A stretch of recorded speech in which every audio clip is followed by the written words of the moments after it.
몇 일 이동 평균 사이인지 생각보다 사람들 그거 되게 많이 궁금해하고 나도 유일하게 차트에 세팅이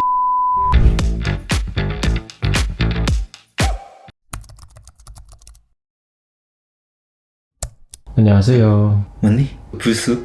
오랜만에 집으로 찾아오기. 보조지표에 대한 이야기가 있다고 해서. 얼마 전에 이제 우리 집에서 술을 마시면서 친구들이랑 이제 막 얘기하다가 자기가 비트코인 그 차트 거래를 하는데 너무 속상하대. 왜요?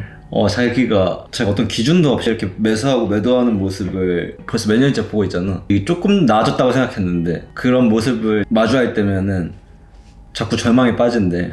그러니까 누구를 이기고 싶어서라기보다 자기 자신과의 싸움인데 매번 진다는 거지. 매매일자 최근에 나한테 보여줬는데 여기 써있어. 너무 속상하다. 그거 본 거 샘플로 보여줬잖아요. 엄청 속이 상하긴 했더라고요. 그래가지고 그게 속상하구나. 조만간 우리 사무실 와서 너 차트부터 다시 공부하자. 대부분 이론은 알아. 빠삭해. 뭐 MACD, 그 RSI 막 그런 보조지표들이 있거든. 어느 정도 계속 활용을 하는 것 같더라고. 네. 너무 거기에 의존성이 있다라는 게 난 좀 보여가지고 거기에 너무 입각해서 투자 결정을 내리는 난 그 모습이 옛날에 내 모습 보는 것 같았어. 차트는 보조지표는 하나의 다른 것들을 다 같이 해서 평가하고 판단해야 되는데 의존도가 조금 높아 보인다. 맞아. 그래서 지표가 미래의 어떤 성과를 보장하거나 막 예측할 수 있거나 그러지 않거든. 과거 데이터를 그냥 기록해 놓은 차트다 보니까 그런 부분은 같이 안내해주고 싶다? 그런 식으로 주식시장이 흘러가지 않는다라는 내 경험을 공유해주고 싶다라는 생각이 들더라고. 근데 궁금한 건 옛날에 다른 영상에서 그런 얘기 했었잖아요. 하나의 종목, 자기랑 궁합이 잘 맞는 종목이 있다. 그럼 얘가 고점이 어딘지 저점이 어딘지 어느 정도 유리한 위치에 다른 사람들보다는 쓸 수 있다. 그럼 과거의 데이터라고 하면 차트를 통해서 좀 유리한 위치에 쓸 수 있는 거예요? 차트 자체라기보다는 내가 그때 종목의 궁합이라는 거는 변동성이 나랑 얼만큼 템포가 맞는지 그런 부분이었거든. 주식마다 어떤 이슈에 계속 휘말리잖아. 특정 사건마다. 그러면 사건이 일어났을 때 이제 궁합을 맞추고 있으면 이건 과거에 그런 이슈였는데 생각보다 반응이 덜했다. 이런 데이터가 누적이 돼 있는 거지. 특정 모멘텀에 대한.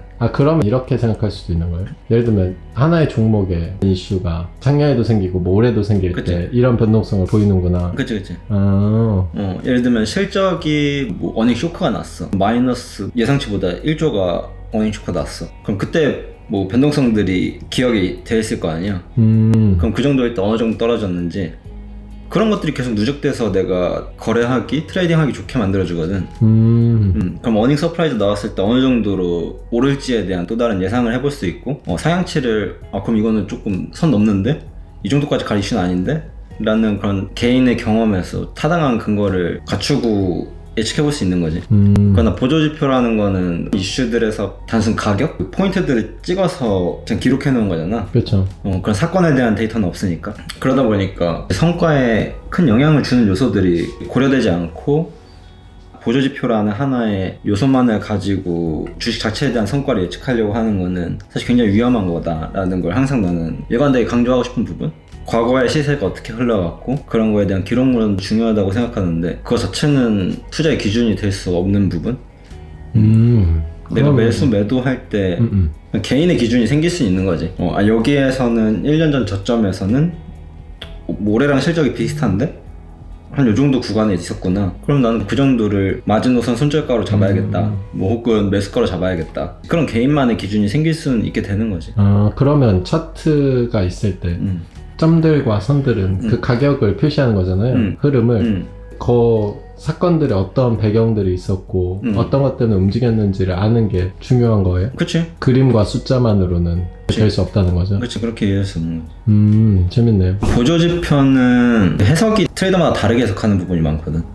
옛날에 제가 들었던 게 막 엘리엇 파동, 황금 뭐 골든 크로스, 그치. 뭐 3분봉이 맞아. 뭐랑 만날 때가 이제 매수 타점이다. 그런 말 많이 하잖아. 그러니까 근데 누구는 매도 타점으로 잡는 경우가 있고 누구는 5분 봉을 뭐 기준으로 하는 점이 있고. 그러니까 이거는 각각의 해석이 모든 트레이더마다 다르게 해석하는 부분이 있기 때문에 아까 우리가 얘기했듯이 개개인의 기준점이 될 수는 있으나 그게 모두에게 통용될 수 있는 기준으로 나올 수는 없다는 거? 대단한 성과를 기대하면 안 되지. 왜냐면 주식시장은 굉장히 복잡한 시스템이고 단순하게 숫자와 그런 차트 하나로 이익을 보장해 줄 수 있는 시스템이 아니다 보니까 그렇게 하면 주식은 너무 쉽지, 기술기업들한테. 그러면 딱 보조지표? 차트로서 이렇게 활용했다는 뭐가 있을까요? 결론적으로는 추세를 파악할 수 있게 되는 거? 시세 추세? 그거는 보조지표가 있어야 되거든. 예를 들면 전체 20일 가격 이동평균선이라는 보조지표는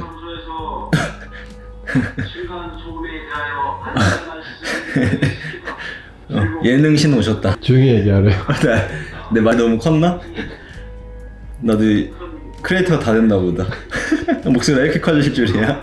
네, 그러면 아까 얘기한 추세는 봐야 된다 이런 얘기 하셨는데. 그렇지, 추세라는 거는 결국 가격 이동의 평균 값을 계속 기록해 놓으면서 따라가는 보조지표인데, 그랬을 때 현재 가격이 어떻게 움직이고 있는지 추세를 알 수 있게 해주는 관점을 제공한단 말이지. 그리고 과거에서 어떻게 흘렀는지에 대한 부분이 보조지표로서의 기능이라고 생각하고, 그래서 뭐 결론적으로는 보조지표는 추세를 파악하고 투자 결정을 내리는데 도움이 될 수는 있지만 주식 투자에서 유일한 결정 기준이 되어서는 안 된다는 거, 그리고 의존해서도 안 되고, 우리가 투자 결정을 내리기 전에는 다양한 요인을 고려하고 철저하게 리서치를 하는 부분 굉장히 중요하다라고 볼 수 있고, 주식 이제 투자의 성패를 가르는 요인에는 경제적인 요건, 그리고 정치적인 요건, 기업의 재정적인 요건, 그 기업의 정서적인 부분, 이제 문화 같은 부분이지. 이제 같이 투자하시는 분들은 그런 것도 많이 보는데 경영진이 누군지 이런 것들을 많이 고려한단 말이지. 근데 이건 정형적이기 힘든 부분이잖아. 정성적인 부분이 많아가지고 다루기 까다로운데, 이런 복잡한 것들이 투자 성과에 영향을 미치는데 우리가 보조지표 하나만으로는 이 투자의 성패를 좌우하는 요소가 절대로 될 수 없다는 거지. 너무 단순하기 때문에. 방금 우리가 얘기한 회사의 재정, 그리고 뭐 정치적 상황, 경제적 상황, 이거 하나하나가 너무 큰 복잡성을 띠는데 보조지표는 그거에 비하면 너무 단순한 논리고 성패를 좌우한다라고 전혀 근거가 될 수 없는 부분이지. 가치 투자는 사실 차트가 크게 상관이 없죠. 그치? 데이 트레이더는 뭐 내부 보상 시스템부터 회사의 이런 것까지도 알아야 되는 거예요. 데이트레이더는 사실 모르고 하는 경우도 많지. 특정 데일리 이슈의 모멘텀을 따라가서 거래하는 경우가 많고, 난 조금 보수적인 투자 성향을 갖고 있다 보니까 트레이딩을 함에도 불구하고, 그리고 가치 투자하는 부분을 염두에 두고, 왜냐면 트레이딩 자체는 금액이 너무 커지면은 한계가 있거든. 나는 돈이 없을 때도 계속 큰 물에서 놀아야 된다는 꿈을 그냥 가지고 대형주 안에서만 거래한단 말이야. 30만 원 거래할 때도 LG전자 거래하고 막 이랬거든. 갤러리아 가서 했구나. 갤러리아 가서. 내가 포렘 티셔츠를 사도 청화동 현대백화점이 아니라 갤러리아 포렘 가서 산다. 나는 그 생각을 가지고 있었던 것 같아. 큰 금액이 됐을 때를 염두에 두고, 그리고 변동성 자체도 변곡이 큰 것보다는 한 어느 정도 작은 변동성 안에서 이제 짧게 맞추고 내리고 그걸 좋아하다 보니까. 그럼 그 작은 변동성이라는 건 몇 프로를 얘기하는 거예요? 보통 한 대형주는 뭐 10% 이상 오르고 내리는 경우가 별로 없으니까 대부분 5% 내외지. 그럼 그 계속 일어나는 변동성 안에서 그치. 서핑을 하는 거예요? 매수도 하다가 매도도 하다가 다양한 포지션으로 막 왔다 갔다 하지. 그러기 위해서는 기업 내부를 잘 팔로우하고 있어야 되고, 트레이딩 하는 사람 치고 나처럼 리서치를 많이 한다거나 그런 건 많이 못 본 것 같아. 그게 뭐 좋다라는 것보다도 진짜 그거 없이 나보다 잘하는 사람도 많거든. 나는 그냥 성향이어서 그걸 하는 것 뿐이고, 뭐 특별히 대단할 건 없다라고 생각해 여전히. 그러면 오늘 그래도 보조지표에 대해서 우리가 좀 얘기했는데 형은 보조지표 어떤 거 써요? 매트릭 스튜디오라는 그 책이 있거든. 제가 좋아하는 교수님이 쓰신 책인데 정말 좋으신 분이고, 그분이 보조지표에 대한 환상을 깨주셨어. 통계적으로 유의미하지 않다라는 걸 검증했던 책이어가지고 전 통계를 믿거든요. 제 감보다 통계를 믿기 때문에 기꺼이 버리게 됐던. 그래서 그 전까지만 해도 전 보조지표에 막 볼린저 밴드 막 그런 것들이 HTS 안에 이제 세팅이 돼 있었어요. 근데 그 뒤로 다 빠졌고, 저는 이동평균선, 추세선 그 정도만 항상 그으면서 보조 수단으로 사용하는 부분. 그래서 이동평균선 거의 그거밖에 없다. 거의 기본 차트 세팅 값이랑 비슷하고. 그럼 이동평균선은 뭐 몇 일 이동평균선 이런 건 없어요? 좋은 포인트다. 이거 꿀팁일 수 있는데 다음 영상에서 알려줄게. 오케이. 쫄리는데? 몇일 이동평균선인지 생각보다 사람들 그거 되게 많이 궁금해하고, 나도 유일하게 차트에 세팅이 잘못되어 있으면 그것만 바꾸거든. 이거 너무 궁금해지는데? 그거 다음 영상에서 알려줄게요. 오케이.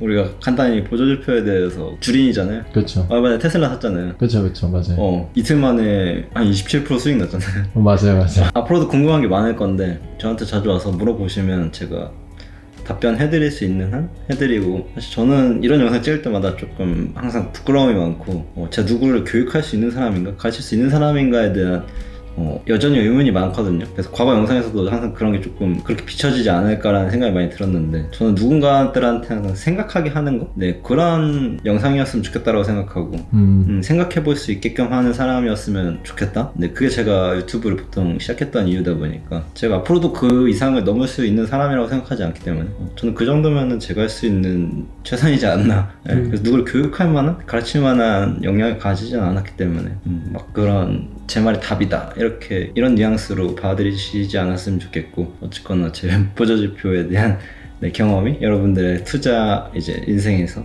도움이 됐으면 좋겠다. 알겠습니다. 감사합니다. 네, 몇 일선인지는 다음 영상에서 바이바이.